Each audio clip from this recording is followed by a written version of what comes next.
Welcome to the B'nai B'rith International podcast. I'm CEO Dan Mariaschin. Thank you for tuning in. I hope everyone is staying home and taking care of themselves and staying safe and healthy. Today, we're bringing you a podcast that was recorded before the coronavirus pandemic hit. It's an interesting topic, and we hope you will welcome it as a non-virus conversation. Today, I'm joined by Deborah Dash Moore, the editor-in-chief of the Posen Library of Jewish Culture and Civilization. The library has just published the 6th volume in its series on Jewish culture and civilization, titled Confronting Modernity, 1750 to 1880, edited by Elisheva Carlbach through Yale University Press. Today, Deborah will be discussing the details of this newest volume. She'll also be discussing the Posen Digital Library. Deborah Dash Moore is the Frederick G. Huetwell Professor of History and Professor of Judaic Studies at the University of Michigan. She's also the author of several books, including G.I. Jews, How World War II Changed a Generation.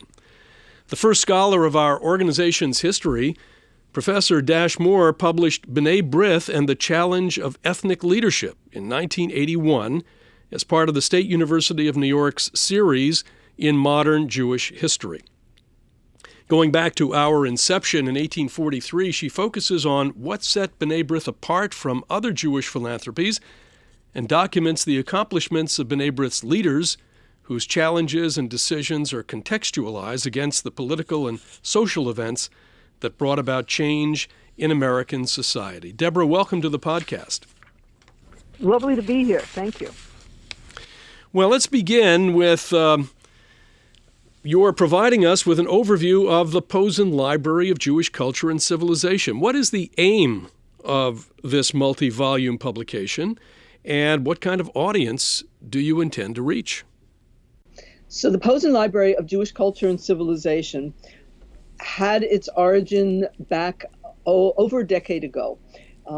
In many ways, it was a response to the life experience of Felix Posen, who was born in Berlin and then left Berlin when the Nazis came to power and grew up mostly in New York City, went to Johns Hopkins, became a successful businessman. And later in his life, he became interested in learning more about the anti-Semitism that had so affected his life. He had lived as a child and young man as an Orthodox Jew, observant Jew.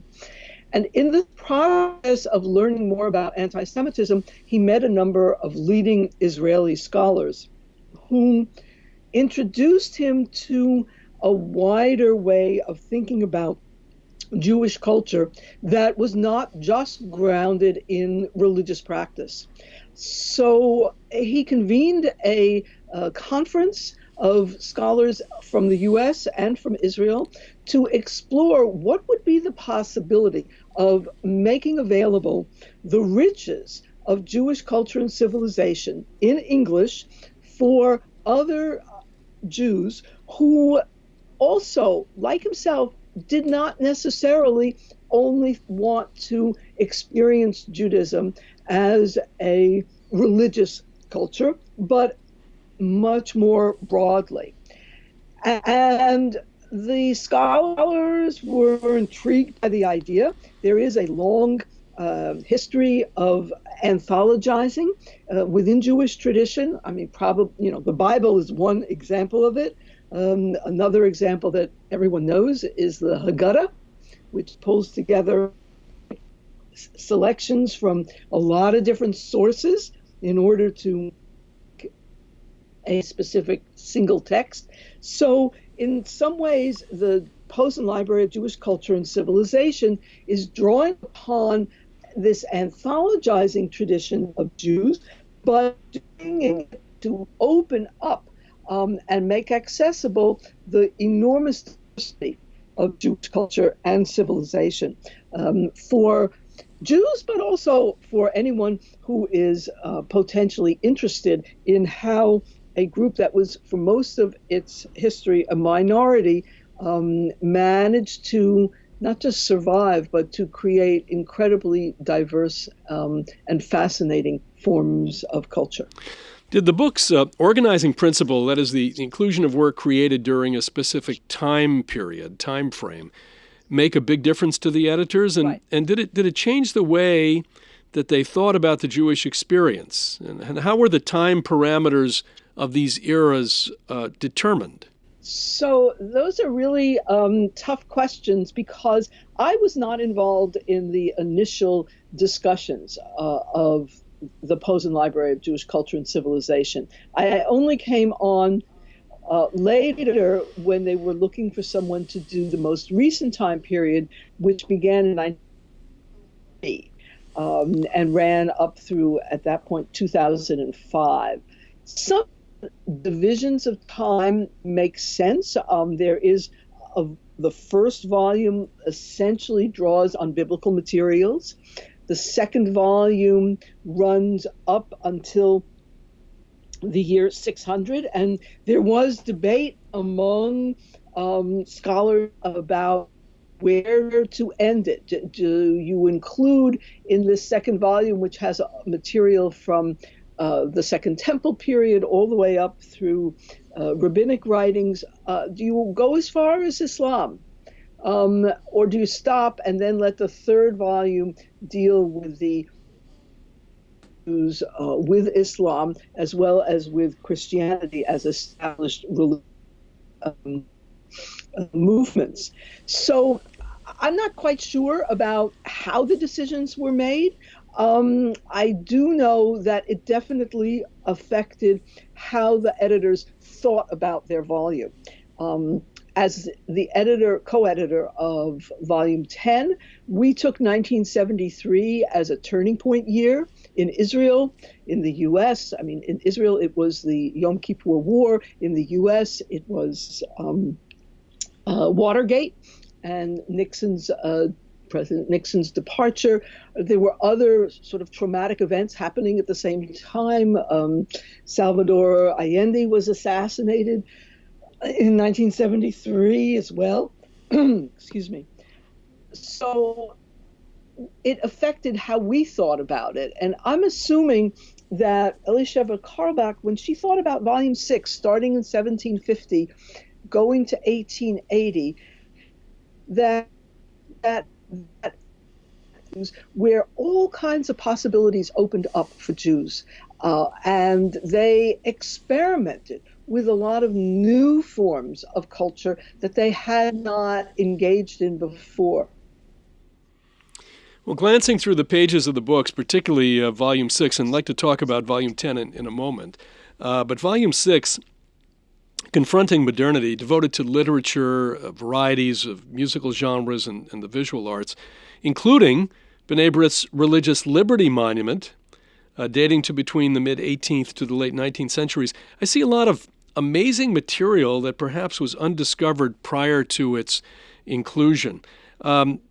Did the editors unearth hidden treasures for the readers? Were they looking for new material or organizing everything simply that already we knew about?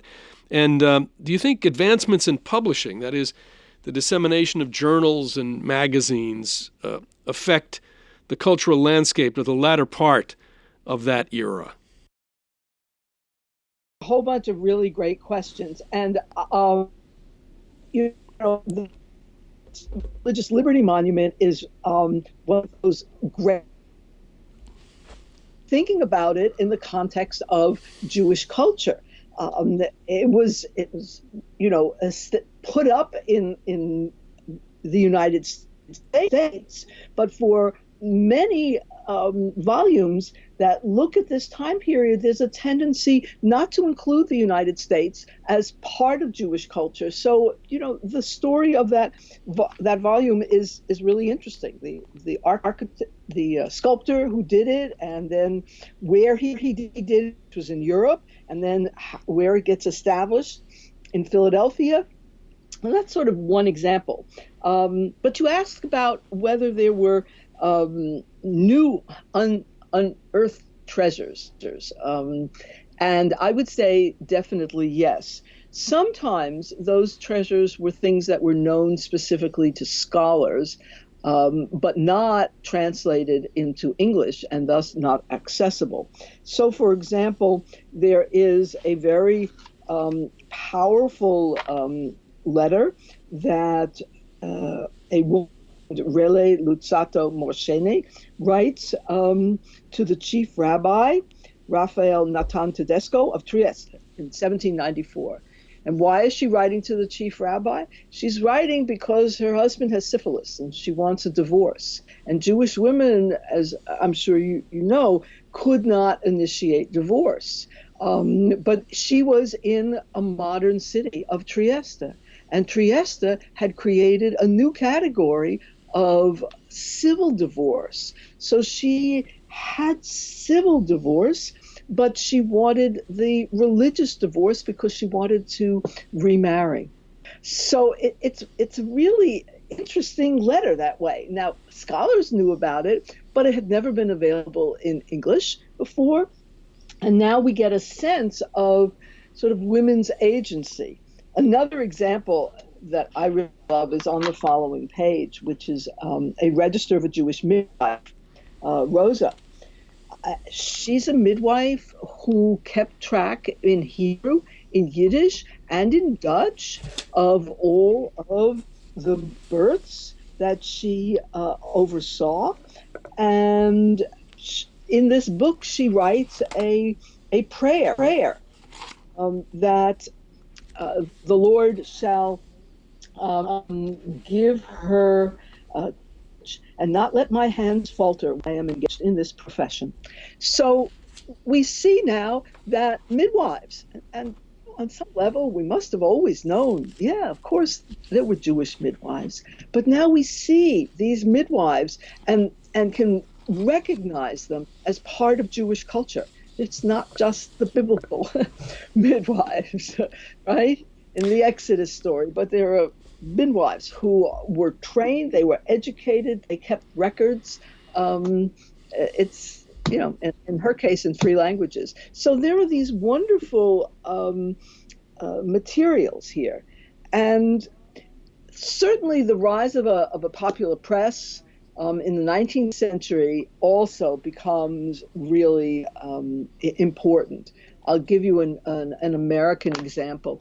At the time of the Civil War, Jews were enthusiastic supporters of both the Union and the Confederacy, depending on their politics and most often depending on where they lived. There are 2 sermons written by rabbis, one in favor of slavery, or rather, I should say, one that gives a justification for slavery based on the Bible, and the other one that rejects slavery. Now, what's interesting about these 2 sermons, because they were both published, right, in the popular press and spread out, is that there's also a Polish Jew writing in Polish for a Polish newspaper about this debate. He's writing about the Civil War and about slavery and about Jewish involvement in it. And while he is anti-slavery, and so that's his point of view, he recognizes that what he's seeing with Jews on both sides of this struggle is that Jews are now acting very much like Christians. They're ready to fight each other. And he thinks that that's a good sign of the modern world. Now, this series is not an encyclopedia. It's something else. Right. I found you can open these books to any page and just find really fascinating information. Now, there was a letter that was written by a peddler, I believe in the 1840s, and he was peddling, Jewish peddler.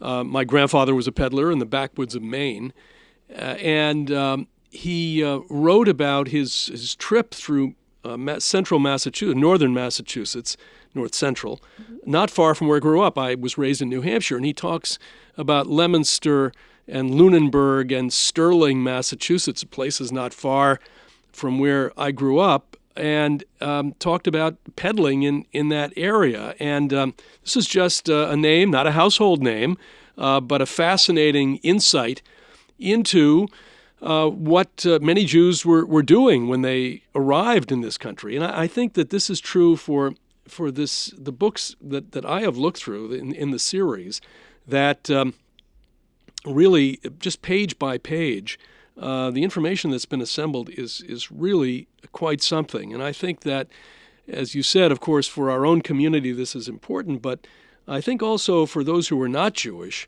this will be a tremendous resource about who we have been and who we are. And are you getting that kind of reaction already? Oh, yes. I've done a couple of radio talks, and people are really interested. And the people I've been speaking with are from various parts of the country, often sections that are not particularly Jewish. Sonoma, California, and parts of the Midwest and stuff. And there's a lot of interest in it. Just to go back to your peddler. One of the peddlers, I don't know whether it's the guy that you found was Abraham Cohn, but he writes in this journal that he kept. Last Thursday was Thanksgiving Day, a general holiday fixed by the governor for the inhabitants of Massachusetts. Yet it seems to be merely a formal observance, coldly carried through with nothing like genuine about it. To the American, one day is like another, and even Sunday, their only holiday, is a mere form. They often go to church here, but only to show the neighbor's wife a new veil or dress. I mean, it's a really interesting observation. Perceptive, probably for a recent immigrant. Yes, he was the one that I was referring to. One other thing that I noticed, which is extremely important, is that the Sephardic world is very much included in these volumes, and that's an important advance in terms of giving the entire scope of Jewish life, not only here, of course, in this country, but in the Sephardic world, which made up so much of the Jewish population, Jewish community. I would think that there would also be great interest from Sephardic organizations and people in the Sephardic community as well. Yes, I think that's true. They're really pleased because you hit on a very important point, and that is that this is not meant to be just about Ashkenazi Jews. It is really meant to encompass the whole world. So we do have Sephardic Jews included, Ottoman Jews, North African Jews. We have Jews in the islands of the Caribbean. Wherever Jews live, they are part of this volume. And a lot of effort was made to include representative examples of their writings and occasionally their music and their art, etc., which was really, really great. I want to go back to Volume 10, which you touched on a little bit earlier. It's such a mammoth volume in comparison with Volume 6. Did you find that you needed to include more material than you had planned for, and that it had to be expanded because of the time frame involved? In other words, you're writing really real time. 1973 is real time, and with all that's available today in terms of all that's been published and research, that you simply couldn't leave certain things out? So I think one of the things we decided to do, and you're right, it's like twice as thick as Volume 6, is we decided to expand the understanding of what constituted culture. So we include in volume 10 something like children's literature, both picture books and for what's called young adult. We include cookbooks. We include other elements of popular culture, comics and stuff that had not necessarily initially been imagined as part of the culture. And that led to a larger volume. Also, because it's in real time, you don't have the distance, the historical distance, which lets some things sort of rise to the top and others become less critically appreciated. And so we were relatively generous in including a wide variety of voices. Well, if I were to describe the project, I might say that the editors have really become curators, kind of conceiving of the entries in each volume as in some way distilling both changes and perhaps even the refusal to change in a time of upheaval and new experiences in each era. Would that be a correct assumption? Yes, I think that's definitely true. In some ways, Elisheva Korbach writes in her introduction that this was an effort to really create a version of a library, and in that sense, a curated library. And she is your guide to it. She says near the end of her introduction, "What opens before you, dear reader, is a panorama of hope and of passion for the world. There are many entry points. Each selection stands in its own right. Taken as a whole, I hope you find these riches from the past as provocative, amusing, and moving as I did." So it's an invitation for people to enter, as it were, a library, a curated library, with selections drawn from famous works as well as from works that are not as well known. Well, there's a section in the book in volume 10 called Visual Culture, and I must say, to borrow a term used by reviewers, the books are lavishly illustrated, beautiful illustrations, and the quality of the printing and the reproduction and so forth. But in visual culture, that must have been a very interesting project in terms of what you selected to put in. Tell us about that. Yes, so we made a choice in volume 10 to mix the media, as it were, to have paintings together with photographs, together with sculpture, together with architecture, not together with also what might be considered more craft kinds of items or even ritual items. And that's a decision that not all of the other volumes followed. One of the things that I find really powerful is what happens when you use the chronology, because that's a guiding principle of all the volumes. You move within a genre across time. And so, in 1980, there are three very different images that are on facing pages. It's page 528. A photograph that Bruce Davidson takes of young women in the subway with multiple hands holding onto the bar. It's a crowded subway. And then below it, this photograph by Nan Goldin of herself, a self-portrait taken in a bathroom, and you just see her distantly. So the cluster of women in the subway versus the single woman alone. And then on the page facing it, a piece by Alain Kirilli called Commandment 2, sort of a reflection on the making of images. And it's really wonderful to be able to look at these together and the ways in which they comment on each other. and reflect different points of view by Jews when they think about images, whether it's images of themselves or of people on the subway, or abstractly the concept of images. So I have one volume in front of me here, but people who want to read this and see it digitally, how do they do that? So if they go to posenlibrary.com, Posen Library is one word, all lowercase, they can see all of this material. All they have to do is register, and it's free to register.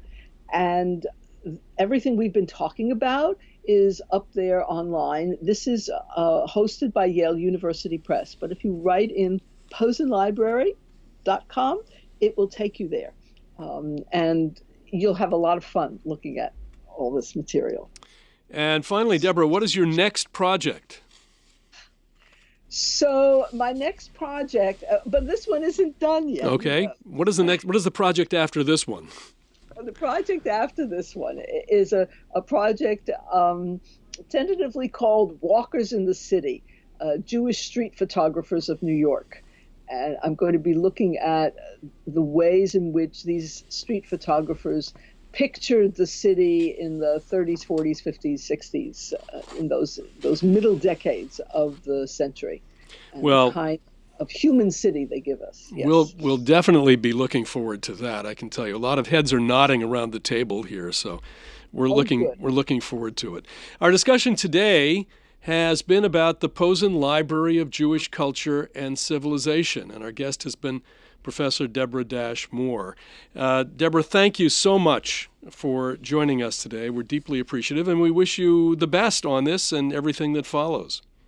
Well, thank you. And it was really fun to share what these volumes are about with someone who's so interested. Well, thank you, everyone, for listening to our podcast today. Please visit our website, b'nai.org, like our Facebook page, and follow us on Twitter. Subscribe on your smartphone through the podcast app for iPhone or through Google Play for Android. And lastly, tell a friend about us. For my guest, Deborah Dash Moore, I'm Dan Mariaschin. We'll talk to you next time on the B'nai B'rith International Podcast.